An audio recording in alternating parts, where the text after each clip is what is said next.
In a move that could reshape the future of Namibia's youth, the government has taken a bold step toward making higher education more accessible. But with opportunity come new questions about sustainability, fairness, and implementation, and therefore answers. The government will fully subsidize undergraduate tuition and registration fees at both public and private institutions starting next year. The announcement was made by Minister Sanet Steenkamp following President Netumbo Nandi-Ndaitwah's commitment to a phased rollout of tuition-free tertiary education. Subsidized tertiary education funding model was extended to include private institutions. New funding model approved by Cabinet covers first qualification students from NQF levels 5 to 8, as well as vocational trainees from NQF levels 1 to 6. Now, for private institutions, funding will be administered through NSFAF, which will ensure compliance and proper record keeping. However, exclusions apply to students pursuing second qualifications at the same or lower NQF level, non-Namibians, unaccredited institutions,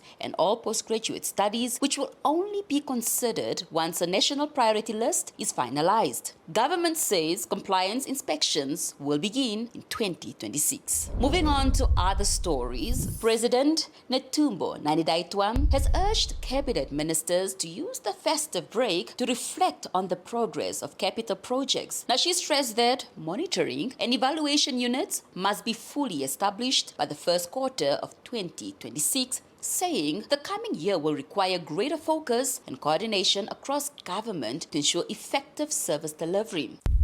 Reaffirmed our commitment to building a state machinery that delivers with coherency and agency. Now, the president added that the recent SWAPO Party electoral victory strengthened government's mandate to deliver on the SWAPO Party manifesto for 2025 and 2030, which prioritizes impactful governance, economic growth, and inclusive participation, particularly from youth and women. Moving on to other stories, Namibia's growing network of online importers, the people who help keep the country's digital marketplace running, had their concerns formally heard during a NamRA stakeholder session in Windhoek. Commissioner Sam Shivute emphasized the importance of open dialogue. Operators raised key challenges, including confusion over customs declaration processes, unexpected tax calculations, and difficulties distinguishing between legal and illegal imports, especially when it comes to restricted or counterfeit goods. The session provided practical advice and facilitated informative discussions aimed at improving understanding of import regulations.